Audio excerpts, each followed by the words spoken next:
say segue. Let's go ahead and switch real quick to the movies. What movie do you have for us this time? Yeah, so I'm going to kind of stick in the same vein. At least I'm going to stick on the same side of the world and the same country. For my next recommendation, it's even very similar in genre. So we're going to go with the series of movies, Rurouni Kenshin movies. All right, so anime fans know this character very well. It's a very popular anime based on a manga once again. This is going a little bit more Inception. We're the dream within the dream within the dream. We're a movie based on an anime based on a manga, right? And so Rurouni Kenshin is a great series, and it's they created 4 movies based off the series, and each one is better than the next, man. I really loved watching this series. For the uninitiated, it's basically what we'll get here. It's a little bit different than Vinland Saga. This is just a straight action film popcorn, right? We're just providing action and popcorn entertainment. And if you want something that's going to get you excited and get you hyped while watching some awesome fight scenes before you call it a night, this is your deal. So I want you to think Pirates of the Caribbean meets samurais, okay? The main character isn't as ridiculous and as anime as Captain Jack Sparrow, right? On the level of character versus character, Captain Jack Sparrow is one of the greatest characters of all time because Johnny Depp's just drunk and ridiculous the whole time, maybe on who knows how many quaaludes. You know, he's just something else in that series of movies, right? But we all love it. We just can't get enough of it. We can't get enough of it to the point where we're hoping to see that guy in court as he's going against his ex-wife. That's how much we love Captain Jack Sparrow, right? Oh, yeah. Here we go. But hey, Rurouni Kenshin may not be Captain Jack Sparrow, but he's enduring in his own way. Especially in the prequel movie, where you get a little bit of a peek into his bloody past. You kind of get that at the beginning of the first movie as well. In his past, this guy was a stone-cold killer. And once the war he was fighting was over, he wants to leave all that bloodshed behind because this guy dropped some bodies, all right? He dropped so many bodies, 369 is trying to get associated with it. So, Rurouni Kenshin isn't taking the time to say anything up. It's a movie, it knows what its purpose is, and it does it well. The story is brisk without being flimsy, and it accomplishes its goal of getting you into the action as far as the action goes. You'll be hard-pressed to find any sword fights that are as beautifully done as they are in this movie. And in fact, I can't think of any sword fights that are as stylish and cool-looking as the sword fights in this series on film. Alright? There are some that are way more realistic. Way more realistic. Realism is not really what this movie is going for, but they're cool and they're beautifully done and they're stylish as fuck. Alright? While the main character is happy-go-lucky, his supporting cast is plenty colorful. With the exception of the first movie, the villains are great as well. The first movie, the villain's a little bit bland, but the second and third movies, the villains are standout characters. And we all know, my man Cleese will be the first person to tell you, if you want a good movie, you gotta have a good villain, right? Think Star Wars, think Darth Vader. Unless it's Marvel. Yeah, and that's a totally different movie subject.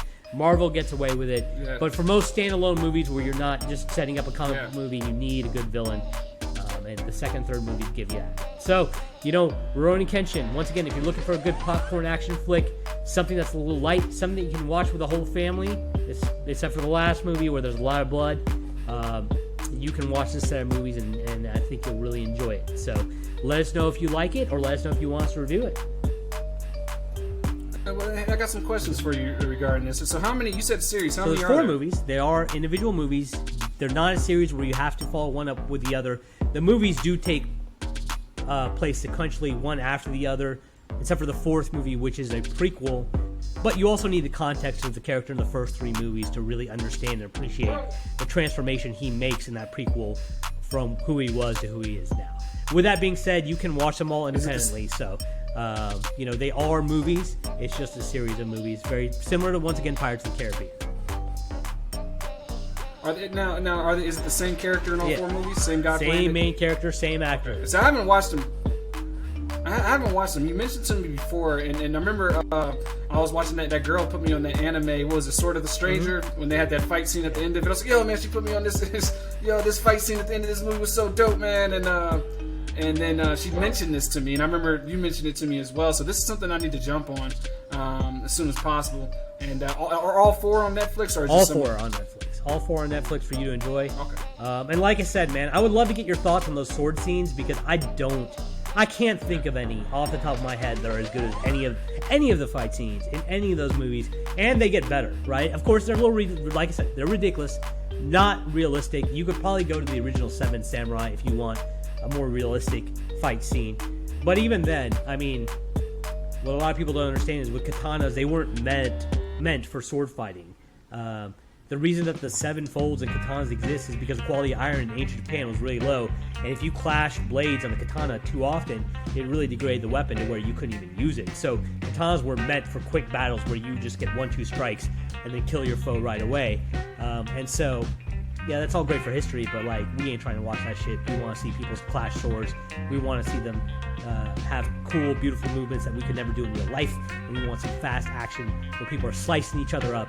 And that's what Kenshin's going to give you. Even though the main character in the first 3 movies is very against killing, and his blade is designed not to kill, it still doesn't take away from the action.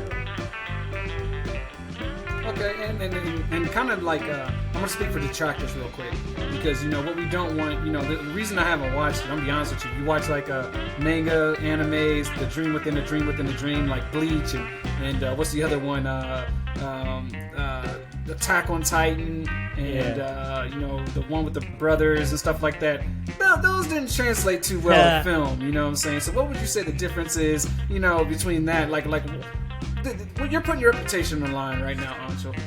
Why should we trust you compared to seeing those films? Well, those animes are based on a lot heavier material. Rurouni Kenshin, when it originally came out, manga was this, well, at least this manga was much lighter fare, right?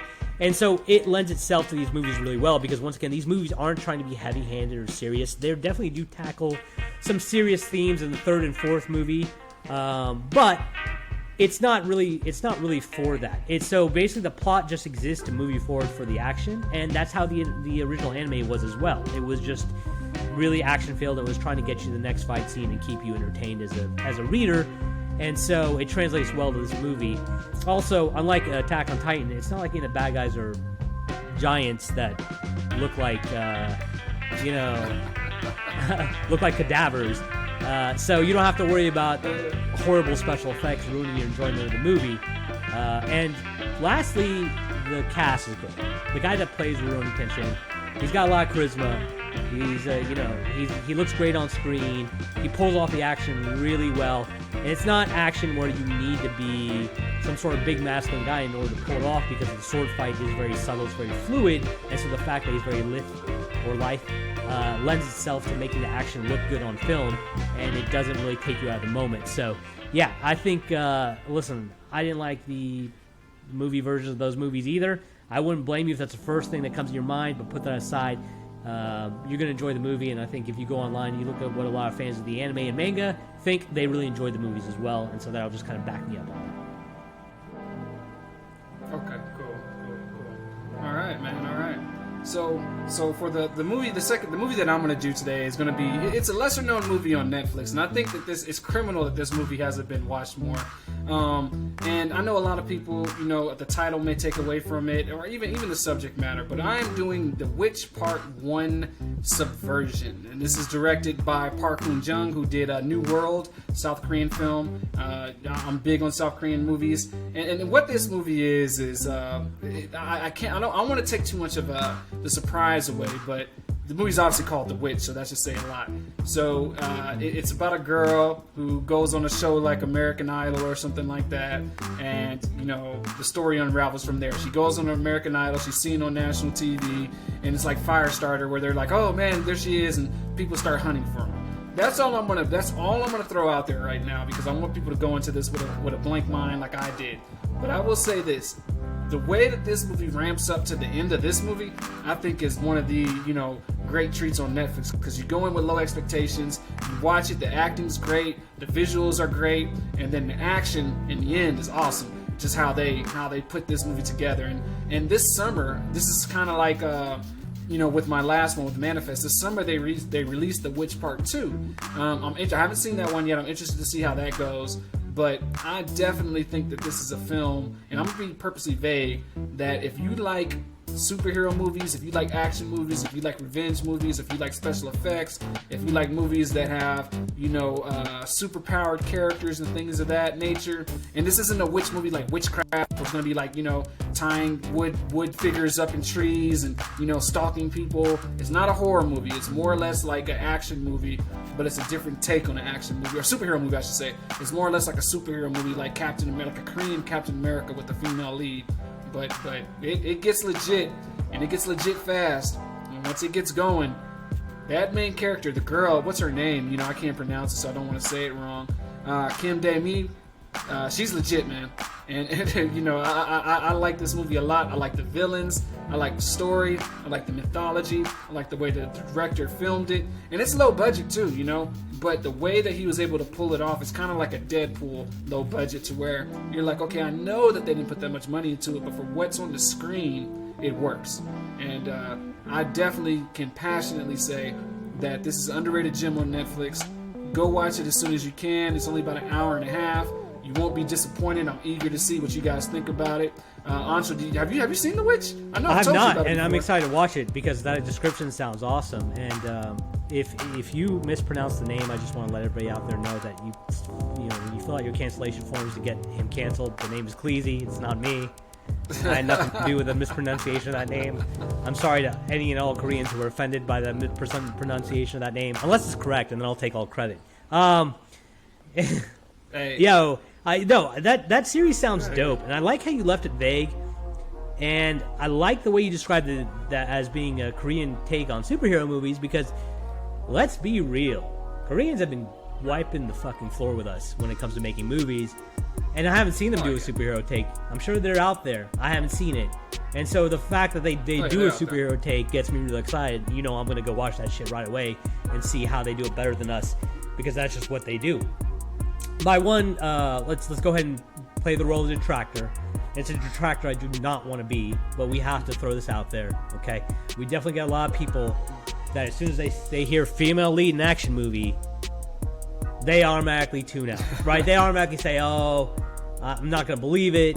It's unbelievable. The female could be the lead action star. It's whack. And then they'll go on and Rotten Tomatoes and start review bombing the movie. We know who those people are. We know who those channels are. We won't say their names. For those people, though, people that may have been influenced by those videos in that crowd, all right, but they're not completely over to the dark side, what about this female lead makes her so great that will make them enjoy her? Man, here's the thing. So when it comes to, that criticism, I understand when people say they just threw a female in there for a female to do it. I understand when you see a girl who weighs 115 pounds beating up dudes who are 200 pounds, or why dudes are like, oh, that can never happen to me. But in reality, that same, movie star probably could beat those dudes up because they have no training. But that's a whole different story right there. What makes this story unique about it is that she doesn't come on the screen. She's not flexing. She's not, like walking around like, oh, I'm the baddest thing going. She's a regular girl who, the opening scene kind of establishes her circumstances, who wants to, share her talents with the world. And she kind of gets thrust into this bigger conspiracy and this bigger story. And then it kind of, unlocks, what was already within her. But the way that this story unfolds, man, I get excited talking about it. I just think it's hilarious that if you have any concerns about the film, I think watching the first 30 minutes, you'll realize that she's not one of these girls who's just going to go on the screen and beat up all the dudes and it's all bad. There's no men are bad, or I'm better than men, or any of that stuff. There's no political message or any type of resonance behind it. It's just a good story to where she is put in a situation and she grows from the situation, and they take it from there. Another thing, about it is that because it's called The Witch, I think that right there would be able to kind of, calm down some of the detractors. It's not going to be like, a movie to where, like, Thor, where people are hating on Valkyrie, which I still don't know why, but it's not going to be one of those things to where, you go in thinking, oh, this girl's the biggest and baddest thing ever. No. Watch the movie. Sit back, turn your brain off because it's a superhero movie, and just sit back and enjoy it and let the story unfold. And I guarantee at the end of the show, you're going to be like, man, damn, this is actually a good movie. Like how did this movie not get the recognition that it deserved? And that's the main reason I wanted to bring it up, because I'm curious to see if it's just me, which I know it's not because I've put people on it. But I'm curious to see what you guys think about this film, because I think it's one of the better underrated films on Netflix. And like Ansha said, like, it's a Korean film, so you know that there's going to be passion within it, and that's what U.S. films have been missing. It's not the storytelling in that; it's that they're passionate about what they're doing, as opposed to just making a buck or just doing things like that. So I think this is a good film. Writer, director, every dollar that was put in the budget was spent for a reason. It's not just to gloss up the cast or anything like that. So definitely go into Netflix, The Witch Part 1 Subversion. Check it out. You can do subtitles, you can do dub. Netflix is pretty good with dubs, but I would do subtitles just because that's the type of guy I am. But if you can't process it that fast, when they start talking fast and arguing, the dub's a good version too. So that's something I wanted to let you guys know as well. All right, yeah, dude, normally I hate dubs, but I'll take your word for it, Cleasy, because you never do me wrong. I'm a subtitle guy, though. Netflix is good with dubs. Netflix is actually good with dubs, man. There's been some shows that they start talking so fast that it kind of takes you out the film because you're reading it. And Netflix actually takes their time and does pretty good with dubs. Now, it's never going to be perfect, but their dubs make sure that it doesn't take you out the movie, and I can respect that, especially with their Spanish films more so than their Spanish and Italian films more so than with their Korean films, because the Korean films, they know what they're doing. They know that they want to export these movies to the U.S. So they don't really have too much of the fast-talking Chris Tucker types. It's very deliberate in their dialogue because they know how to expand on their product and ship it out to other countries. Is the dub better than Michael Jai White in Lupin? Yeah, I think it was. Well, you and I talked about this at work. I thought we figured out it was. I remember. It sounds like him. It sounds. It is. It's better than Lupin. Wasn't that bad, but it's better than that. It wasn't that bad, but I like that guy as actor, Omar Sy.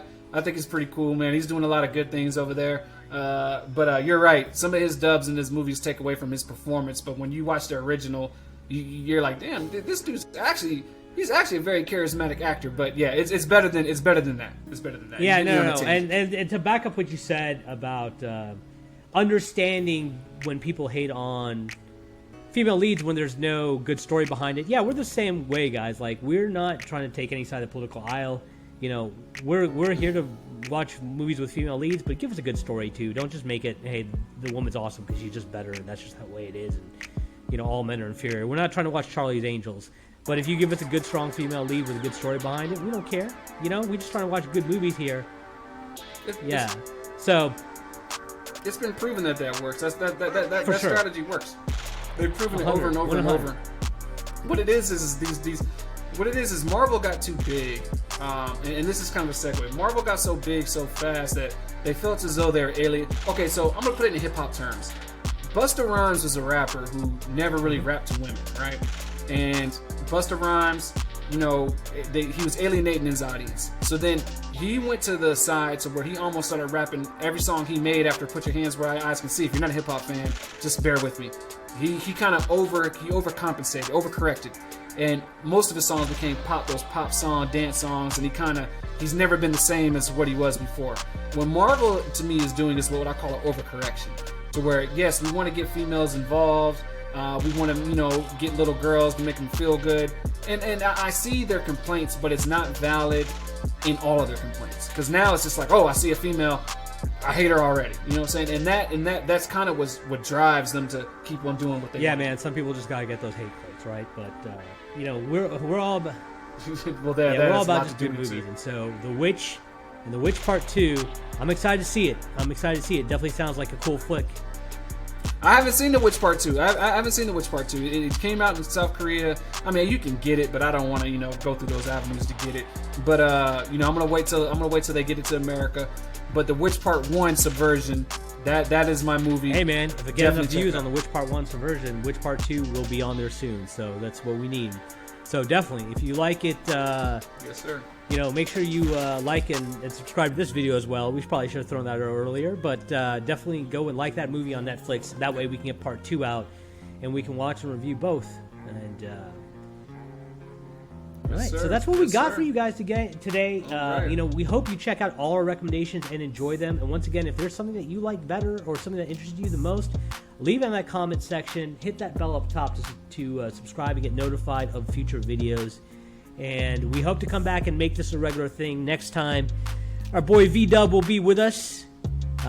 You know, and he'll have some recommendations to bring as well. Hey, if there's anything that you think we need to recommend, leave that in the comment section as well. We'll go through your recommendations and we'll check them out, and we may be doing a video on them in the future, so stick with us. Yeah, and if you don't like our recommendations, let us know too. You know, we can get a little Matthew Berry fantasy football in here to where, you know, you get mad because our recommendation ruins your week, or you just feel as though you wasted your time. Let us know. I'm curious to see what people think about, you know, our recommendations. So we definitely want feedback as well. And like Anshul said, if you like what you hear, definitely subscribe, hit the like button, help us get us jump started, and we promise we'll give you some more gems, dig a little bit deeper in the crates, and see what we can come up All right, with. sounds good. Until next time, we'll see you guys later.